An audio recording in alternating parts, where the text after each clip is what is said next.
السلام علیکم ورحمۃ اللہ وبرکاتہ۔ محترم سامعین و ناظرین حضرات، آج میں تراویح کے تعلق سے کچھ باتیں آپ کے سامنے پیش کروں گا۔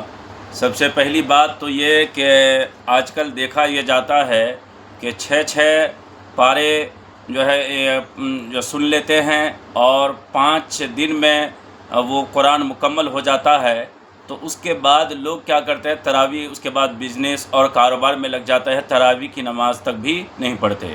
اور بعض جنے کو دیکھا جاتا ہے کہ 3 پارے کر کے قرآن سن لیتے ہیں اور 10 دن میں پورا مکمل قرآن ہو جاتا ہے، اس کے بعد کاروبار یا بزنس میں لگ جاتے ہیں، اس کے بعد تراویح کی نماز نہیں پڑھتے۔ تو ایسا کرنا کیسا ہے؟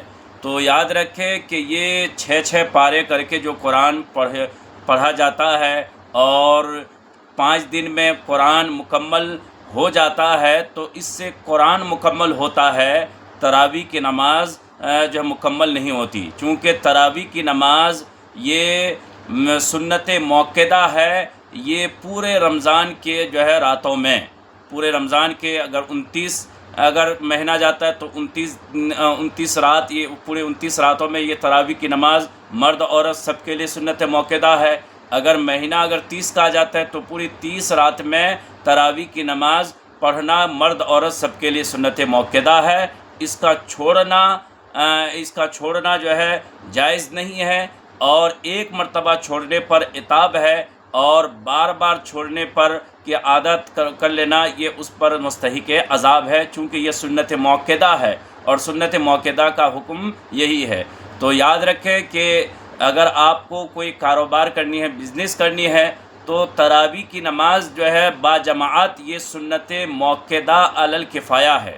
سنت موقدہ علی الکفایہ کا مطلب ہوتا ہے کہ محلے میں اگر تراویح کی جماعت ہی نہ ہو محلے کی مسجد میں تو سب لوگ گنہگار ہوں گے، اور اگر جماعت ہو رہی ہے اور کچھ لوگوں نے جماعت سے پڑھ لی ہے تو باقی لوگ اگر جماعت سے نہ بھی پڑھے تو وہ گنہگار نہیں ہوں گے، لیکن تراویح کی نماز اکیلے ہی صحیح لیکن پڑھنی پڑے گی۔ تو اسی لیے جن کو کاروبار کرنی ہے، بزنس کرنی ہے، تو وہ 6 پارے کر کے اگر قرآن وہ سن لیتے ہیں تو قرآن تو اس کا سننا ہو گیا، تو باقی دنوں میں، باقی جو اس کے علاوہ 25 دن یا 24 دن جو ہوئے، تو اس میں آپ اکیلے جب آپ کو ٹائم ملے، چونکہ تراویح کا ٹائم رہتا ہے عشاء کی فرض کے بعد سے لے کر طلوع فجر صادق تک ٹائم اس کا رہتا ہے، تو آپ کو جب بھی آپ کو ٹائم ملے تو اب اکیلے بھی پڑھ سکتے ہیں۔ تو اسی لیے تراویح کو نہ ترک کرے۔ تراویح آپ کی مکمل نہیں ہوئی، تراویح پورے مہینے بھر آپ کو پڑھنی پڑے گی۔ تو اسی طرح اگر آپ 3 پارے کر کے قرآن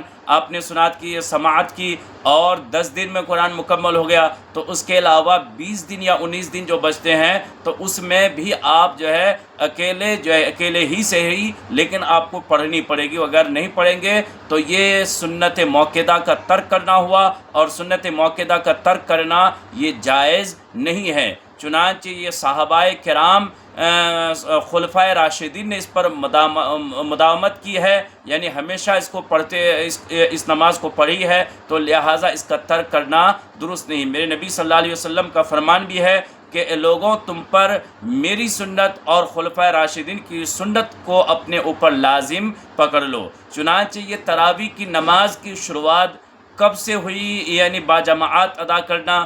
تو یاد رکھیں کہ حضرت عمر فاروق رضی اللہ تعالیٰ عنہ ایک مرتبہ آپ مسجد میں آپ تشریف لائے رمضان کے مہینے میں، تو دیکھا کہ آپ نے لوگ الگ الگ طریقے، الگ الگ طور پر، متفرق طور پر نماز ادا کر رہے ہیں، کوئی تنہا پڑھ رہے ہیں اور کچھ لوگ کسی امام کے پیچھے پڑھ رہے ہیں۔ تو آپ نے فرمایا کہ میں مناسب سمجھتا ہوں کہ سب کو ایک امام کے پیچھے جب نماز پڑھنے لگاؤں۔ تو چنانچہ آپ نے حضرت امام جو تھے اس مسجد کا، حضرت ابی بن کعب، تو ان کو آپ نے امام مقرر کیا کہ اسی کے پیچھے سب کوئی نماز پڑھے۔ جب دوسری رات آپ گئے مسجد میں تو دیکھا کہ سب کوئی حضرت ابی بن کعب کے پیچھے سب جنے نماز پڑھ رہے ہیں۔ تو آپ نے فرمایا، یہ جملہ فرمایا،